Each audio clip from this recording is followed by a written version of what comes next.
Bonjour à tous et merci pour votre présence. Nous allons donc aujourd'hui échanger avec Hugues de Electrodépôt sur la thématique de comment déployer rapidement une stratégie de paiement robuste et pérenne. Donc n'hésitez pas à poser des questions sur le chat durant notre échange. On y répondra avec plaisir à la fin. Tout d'abord, merci beaucoup Hugues pour ta présence et d'avoir accepté notre invitation pour partager ton expérience électrodépôt et ton expérience tout particulièrement avec Adienne. On va rentrer directement dans le vif du sujet. Je te propose de rapidement te présenter et de présenter Electrodépôt. Oui, d'accord. Bonjour à toutes et à tous. Moi, je m'appelle Hugues Faregno. Je suis chez Electrodépôt depuis 13 ans et je suis actuellement responsable des moyens de paiement, du financement et des assurances. Rapidement, quelques mots sur Electrodépôt parce que vous nous connaissez peut-être pas toutes et tous. Nous sommes encore une entreprise jeune créée en 2004. Néanmoins, on est présent sur 3 pays, en France, en Belgique, en Espagne. Majoritairement en France, puisqu'on est présent avec 83 dépôts, 2000 collaborateurs sur l'ensemble du groupe. Alors, notre concept est un peu particulier par rapport à nos confrères et concurrents. On est sur un concept de cash and carry, type vraiment entrepôt avec la totalité du stock présent en dépôt. Les clients peuvent donc acheter et repartir immédiatement avec leurs produits. C'est vraiment l'ADN de notre concept et ce qui fait notre force. En parallèle, nous avons bien évidemment des sites marchands, 3 sites marchands sur chacun des pays. Nous sommes très fiers d'avoir passé le milliard d'euros de chiffre d'affaires groupe en 2020. Félicitations à 1 milliard en 2020 dans la situation Covid qu'on a vue. Félicitations pour ça. Du coup, à mon tour de me présenter alors, rapidement, moi je suis Édouard Dorlin, donc le directeur commercial d'Adienne France, que j'ai rejoint il y a plus de 7 ans maintenant. J'ai été ravi d'échanger de nombreuses fois avec Electrodépôt. Et du coup, encore une fois, un merci Hugues pour ton temps. Est-ce que tu voudrais justement partager avec nous les challenges d'Electrodépôt en matière de paiement au moment où justement vous aviez choisi de repenser un peu toute votre stratégie à ce niveau-là? Tout à fait. Nous, on avait vraiment une volonté d'omnicanalité, on aura l'occasion d'en reparler par la suite, d'avoir finalement un seul et même partenaire pour l'ensemble de notre réseau web et magasin, chose qui n'était pas le cas jusqu'alors où on avait 2 partenaires, un pour le web et un en magasin. Donc, on avait un souci de simplification au niveau justement de la gestion des paiements de manière omnicanale et internationale. Donc aujourd'hui, c'est le cas avec Adyen. On avait aussi un besoin d'améliorer le parcours du client, plutôt sur le web qu'en magasin, notamment avec un parcours sans rupture, sans redirection vers d'autres prestataires plutôt bancaires. On avait aussi la volonté de mettre à jour, de rajeunir notre flotte de TPE qui commençait à être vieillissante et malheureusement ne permettant pas toujours d'accéder à l'ensemble des nouvelles fonctionnalités, des nouveaux moyens de paiement et notamment le sans contact qui est devenu un critère vraiment essentiel avec la crise sanitaire qu'on traverse. On avait aussi la volonté de mieux gérer, de mieux piloter la fraude au paiement, qui est un sujet très sensible. Et c'était moins évident, j'oserais dire, avec les partenaires actuels. Voilà. Et puis, bien sûr, la mise en conformité à la DSP2, c'est le sujet du moment. Et donc, on avait volonté d'avoir un partenaire qui nous suive sur l'ensemble de ces éléments.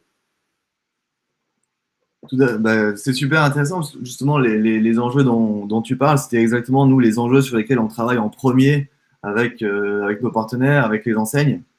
En quelques mots, Adienne, il y a toujours une phrase que j'aime bien mettre en avant, c'est Adienne, on accompagne les enseignes à accepter les paiements de leurs clients, quel que soit le canal de vente, quel que soit le moyen de paiement, et ce, partout dans le monde. Notre objectif, donc c'est vraiment la ligne directrice d'Adienne, notre objectif, c'est de faire en sorte que vous puissiez être complètement centré sur les parcours clients, sur votre métier pur, et que nous, on facilite justement toute cette partie sur le paiement, les complexités du monde du paiement, etc. Il faut savoir que nous, on développe 100% de la plateforme Adyen, hein, c'est une seule et même plateforme qu'on développe 100% en interne.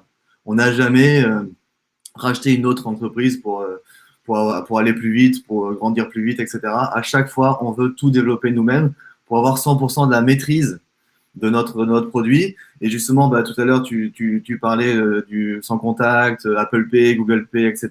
Nous, une fois qu'on a le terminal sans contact, de base, Apple Pay, Google Pay, c'est complètement disponible.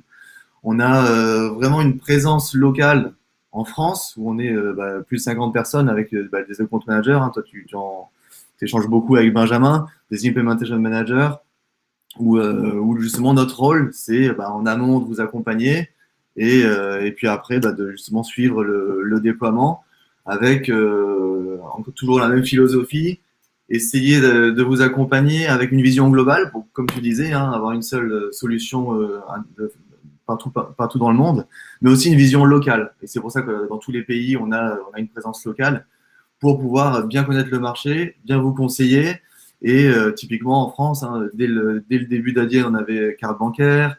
On a récemment rajouté, notamment pour vous, au nez 3 et 4 fois avec une intégration complète.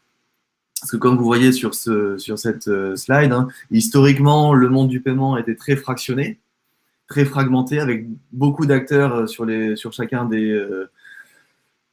un prestataire de paiement, un prestataire de fraude, une banque, etc. Donc nous, notre idée, c'était d'avoir une seule et même plateforme pour que vous puissiez aller partout dans le monde avec un seul contrat. Ça nous permet évidemment une simplicité opérationnelle, une simplicité d'intégration, mais surtout d'avoir beaucoup de données. Et grâce à cette donnée, on va pouvoir faire aussi bien de la réconciliation comptable hein, pour tous les moyens de paiement qu'on rajoutera, mais aussi être très fort pour tout ce qui est gestion de la fraude, hein, on va en parler juste après, pour tout ce qui est l'omnicanal, comme c'est la même plateforme en e-commerce qu'en magasin, une personne qui paye en e-commerce, et qui paye en magasin, on peut tout à fait le reconnaître et croiser les données. Enfin, on y reviendra un peu plus tard. De ton côté, Hugues, hein, l'idée, c'est vraiment surtout de parler de votre expérience. De ton côté, Hugues, je te propose qu'on échange sur le déploiement e-commerce. Dans un premier temps, comment ça s'est passé pour toi? Comment ça a répondu à tes enjeux?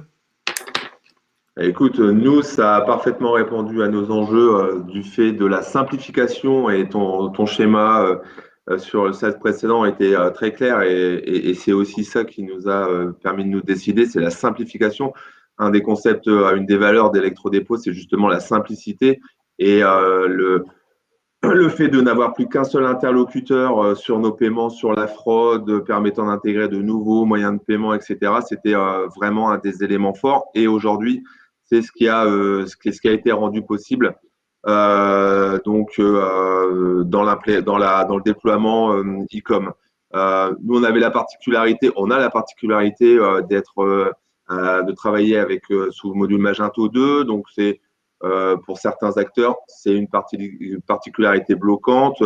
Avec Adyen, on a levé relativement facilement les différents points de blocage. Donc ça, c'était plutôt facilitant. Effectivement, aujourd'hui, on est branché sur une API internationale, donc qui nous sert aussi bien en France qu'en Belgique et en Espagne, avec les mêmes fonctionnalités, avec la capacité de débrayer des nouveaux moyens de paiement. Par exemple, je pense à Bancontact en Belgique, qu'on n'a pas en France. On a effectivement cette capacité à gérer des moyens de paiement de manière locale et de les gérer finalement de manière très centralisée. Ça, c'était vraiment la force. Et puis, effectivement, encore une fois, je parlais tout à l'heure, la mise en conformité et l'arrivée du 3DS2 était pour nous, le fait de le faire gérer, entre guillemets, par Adyen était très simplifiant. Il faut savoir que le déploiement en ligne a été fait en un temps record puisque on a donc fait les développements en un peu plus de 4 mois et on a ouvert les 3 sites en même temps, le 23 septembre 2020, avec l'ensemble des moyens de paiement souhaités sur chacun des pays. Oui, c'est vrai qu'on connaît tous les enjeux qu'il y a derrière pour une entreprise comme Electrodépôt. 4 mois, c'est rapide. Et j'ai aussi, tu partageais récemment sur la page de paiement pour vous, c'était vraiment un prérequis d'avoir la page de paiement hébergée chez vous et pas une redirection sur une page externe qui permettait, qui enlevait justement une partie de votre conversion.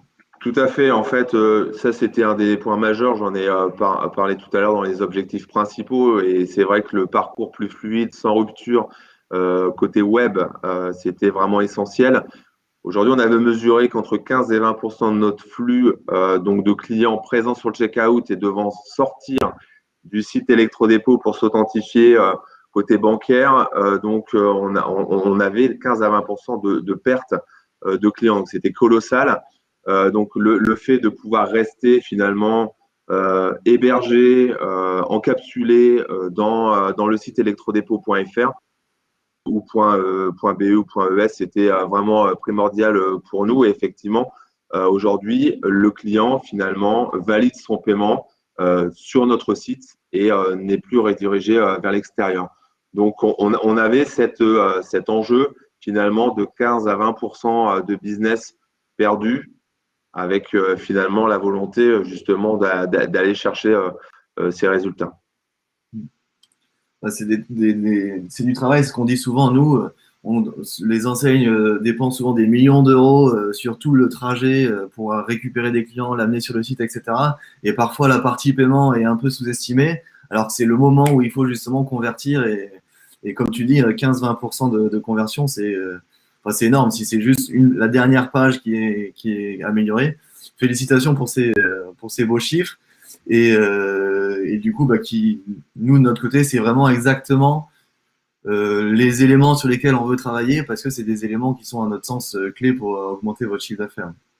Et en parallèle de l'e-commerce, donc vous aviez des enjeux très, très précis. Tu peux nous dire deux mots sur la partie magasin, les déploiements en magasin?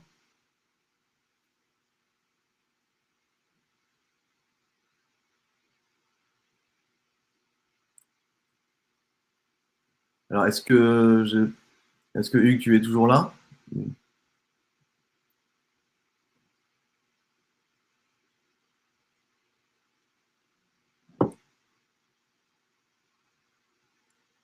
Oui.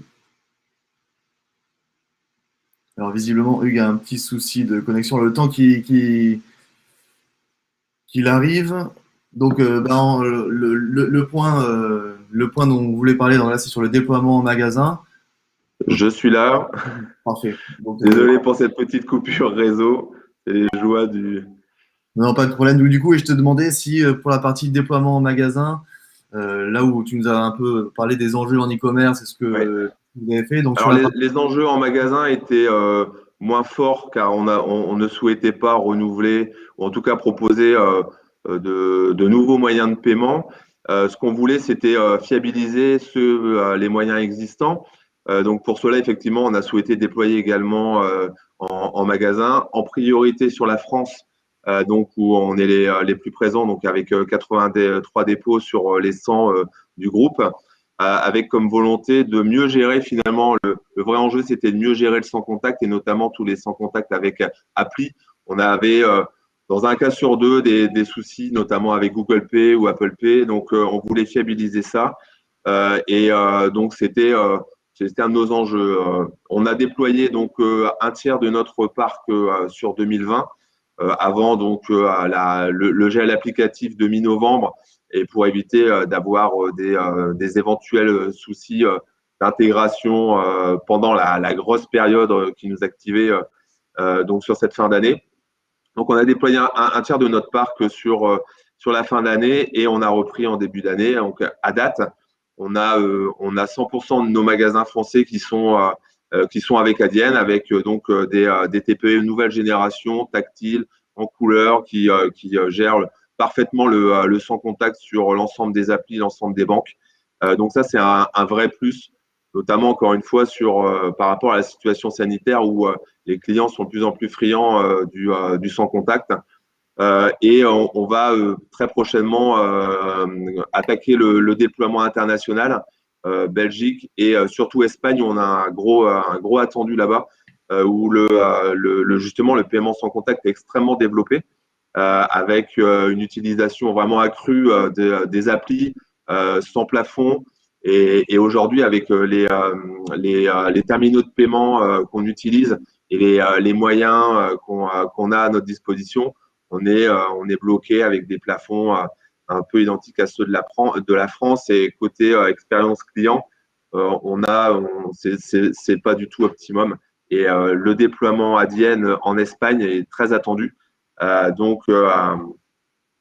devrait logiquement être terminé pour la fin du mois d'avril.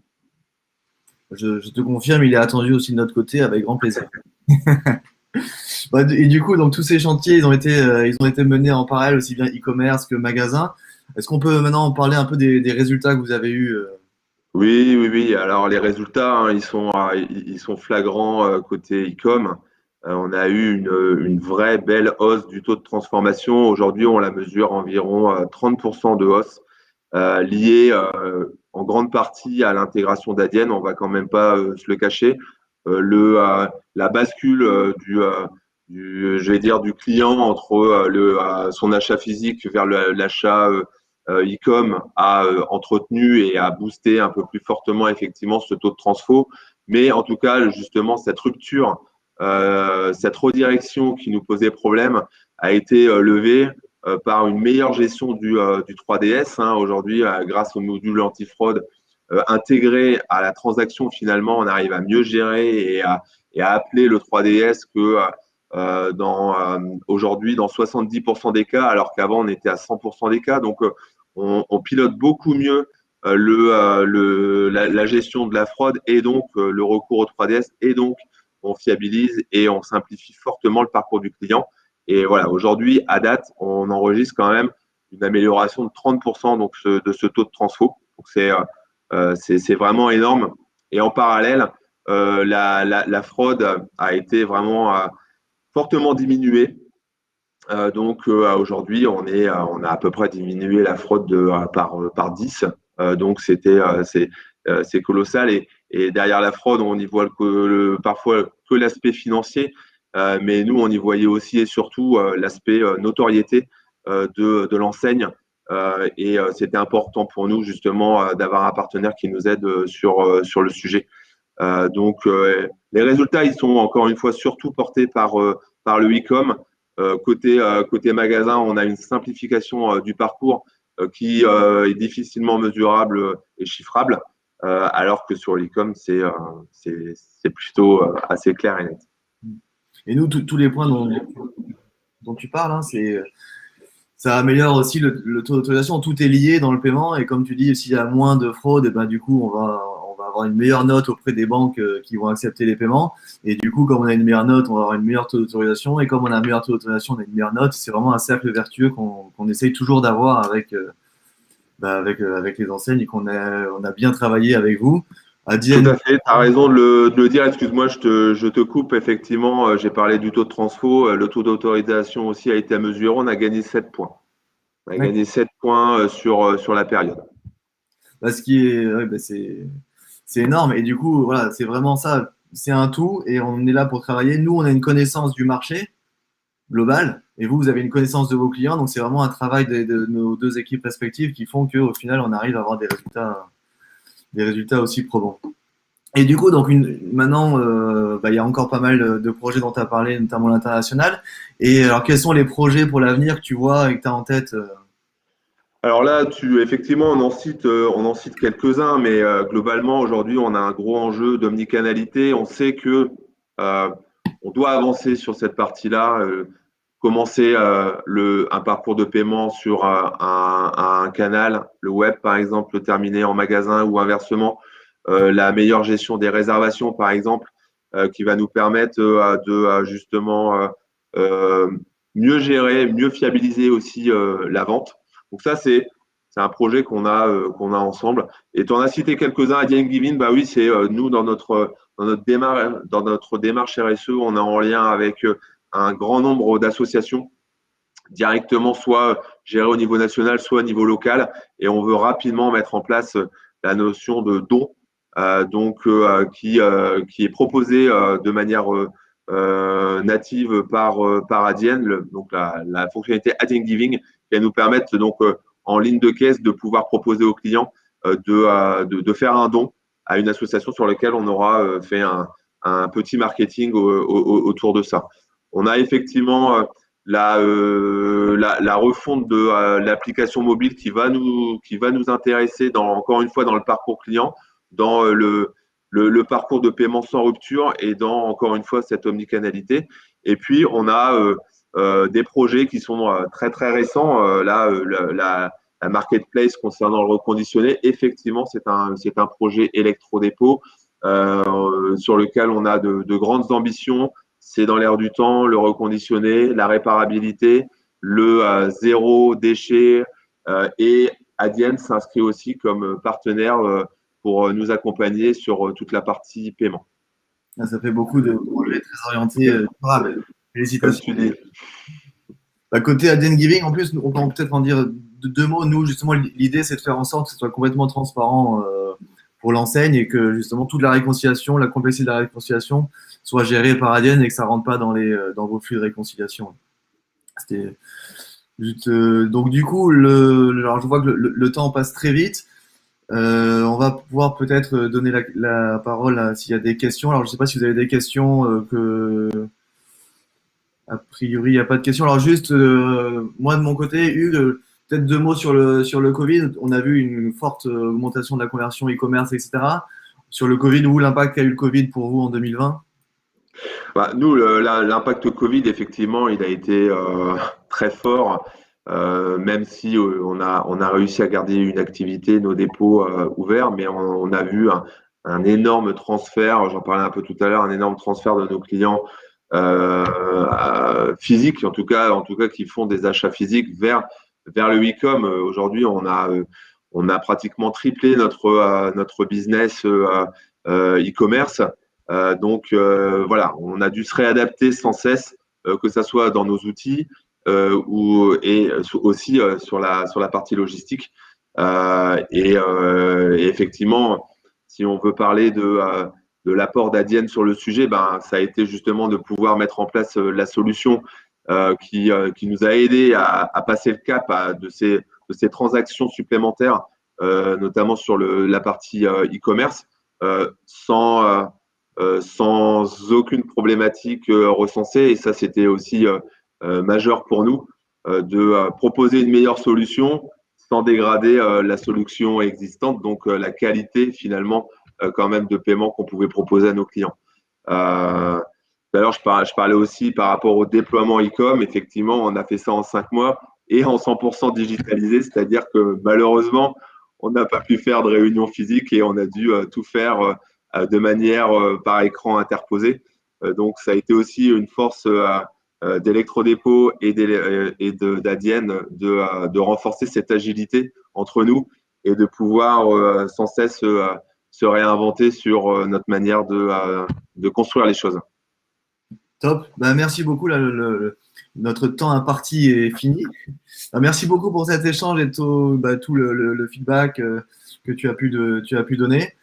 Si vous avez des questions, n'hésitez pas à nous en poser sur le chat, on pourra y répondre plus tard. Merci à tous d'avoir été présents et n'hésitez pas aussi à contacter nos équipes pour revenir à nous s'il y a quoi que ce soit. À très bientôt à tous et à très bientôt Hugues. À très bientôt Edouard et merci. Merci à tous.